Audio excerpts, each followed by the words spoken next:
प्यारे बच्चों, अब हम शुरू करते हैं एक्सरसाइज 5.1 जिसका पहला प्रश्न है what is the disadvantage in comparing line segments by mere observation.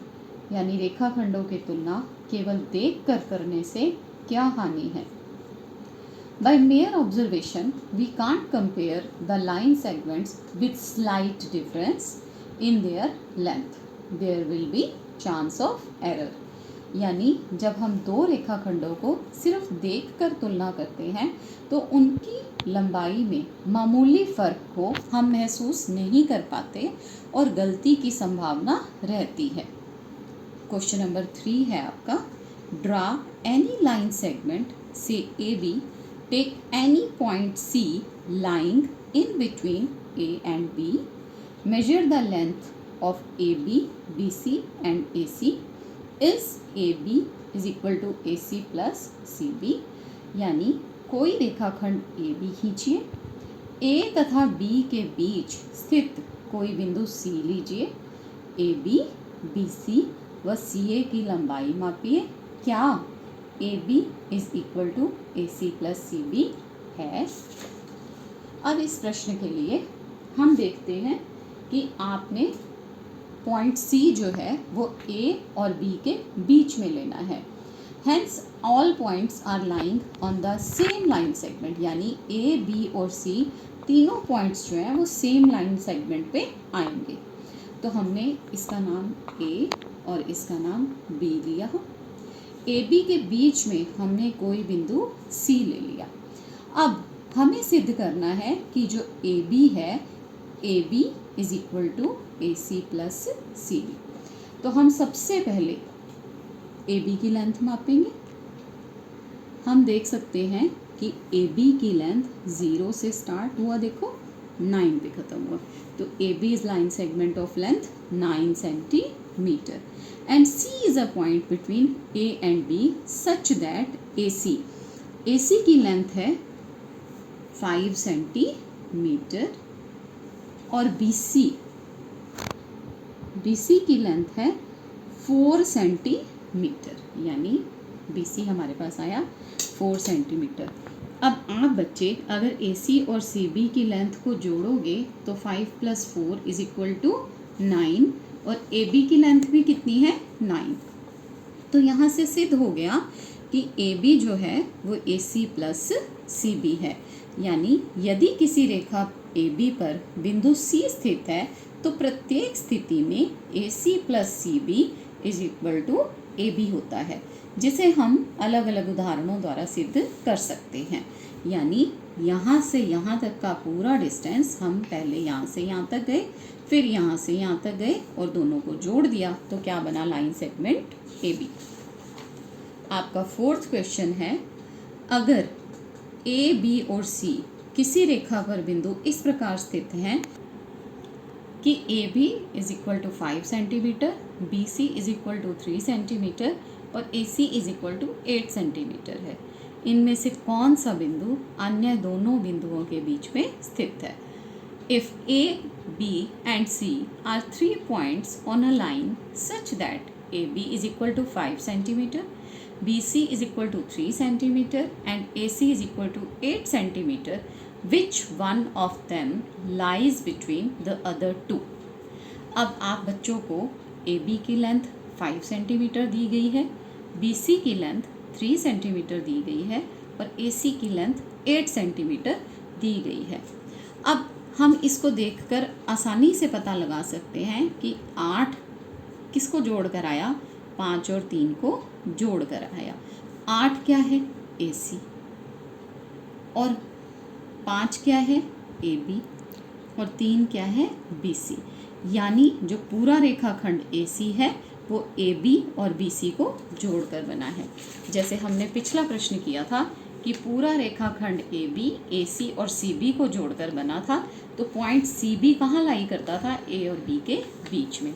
इसी तरह पॉइंट B लाई करेगा A और C के बीच में, तभी इनको जोड़ के AC बनेगा। तो it is clear that AC is equal to AB plus BC।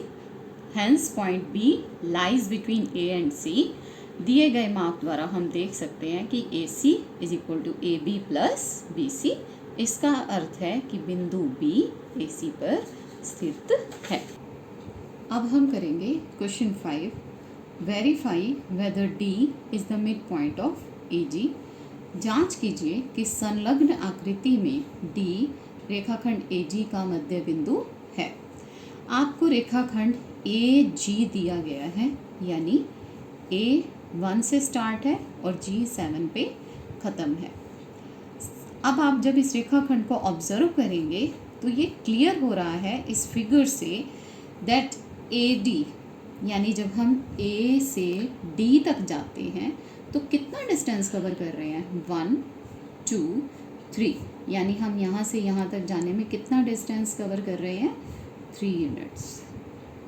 इसी तरह जब हम D से G तक जाते हैं तो हम 1 2 3, यानी कितना डिस्टेंस कवर कर रहे हैं, 3 यूनिट्स।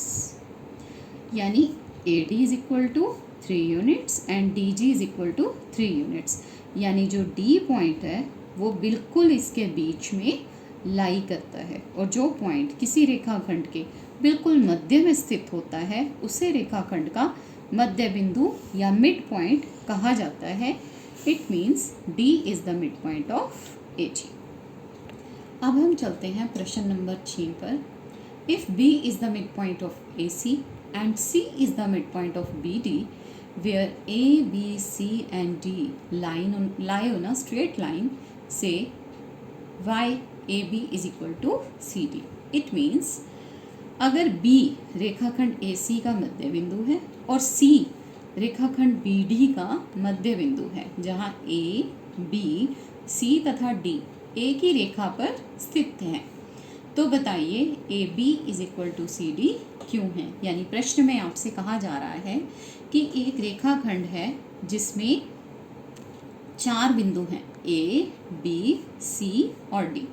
आपको ये दिया गया है कि B is the mid point of AC, यानी A से लेके C तक के रेखाखंड का मध्य बिंदु क्या है, B है, और BD का मध्य बिंदु यानी B से लेके D तक के रेखाखंड का मध्य बिंदु C है। ये C मध्य बिंदु है। B is the mid point of AC, B AC का मध्य बिंदु है। इट मीन्स जो AB डिस्टेंस है वो BC के बराबर होगा, यानी जितनी AB रेखाखंड है उतनी ही BC रेखाखंड है। It means AB is equal to BC। Now C is the mid point of BD। जो C है वो रेखाखंड BD का मध्य बिंदु है, यानी जितना BC है उतना ही CD है, यानी BC is equal to CD। ये हमारा समीकरण 1 है, ये हमारा समीकरण 2 है, यानी AB is equal to BC and BC is equal to CD।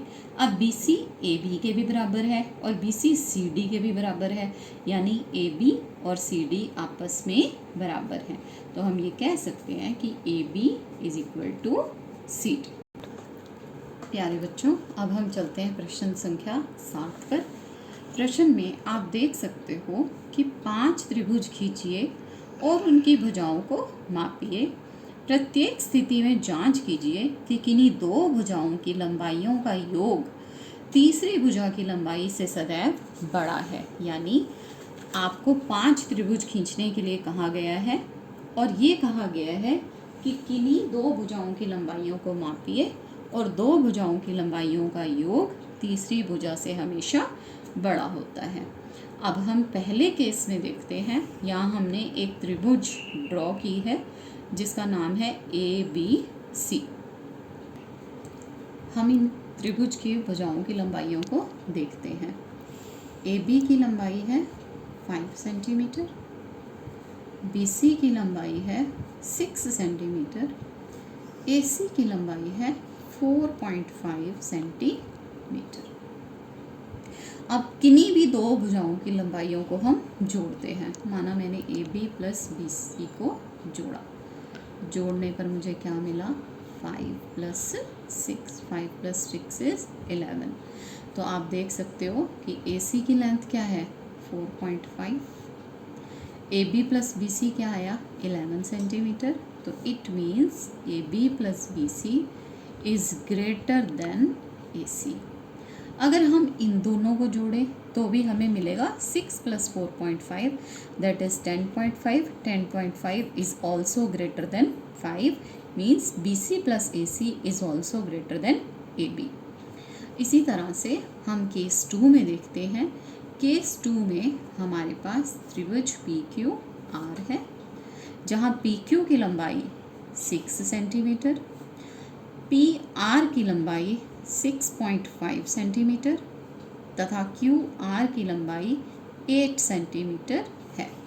इसकी भी किन्हीं दो भुजाओं का हम जोड़ करते हैं। मान लिया मैंने PQ + PR को जोड़ा तो मुझे मिला 6 + 6.5 दैट इज़ 12.5 12.5 सेंटीमीटर, जो कि 8 सेंटीमीटर से ज़्यादा है। तो मैं लिख सकती हूँ कि PQ + QR is greater than PQ + PR is greater than QR। इसी तरह अगर मैं PR और QR को जोड़ूं तो उसकी भुजाओं का माप 14.5 आएगा जो कि 6 से ज़्यादा है। तो यानी PR + QR is greater than PQ। अब केस 3 में हम देखते हैं। मान लिया ये त्रिभुज है CDE। CD is 3.5 centimetre, CE is 4.5 centimetre, DE is 5 centimetre. अब आप देख सकते हो कि मान लिया आपने ये दो भुजाएं जोड़ी यानी CD + CE किया, इट विल बी 3.5 + 4.5 यानी 8 सेंटीमीटर और DE हमारा है 5 सेंटीमीटर यानी CD + CE is greater than DE। हमने इन 3 उदाहरणों से देखा कि जब भी हम किन्हीं दो भुजाओं को जोड़ देते हैं तो उसका योग तीसरी भुजा की लंबाई से बड़ा आता है। तो इसके 2 एग्जाम्पल आपने खुद से करके देखने हैं। अब आपकी एक्सरसाइज 5.1 कंप्लीट हो गई।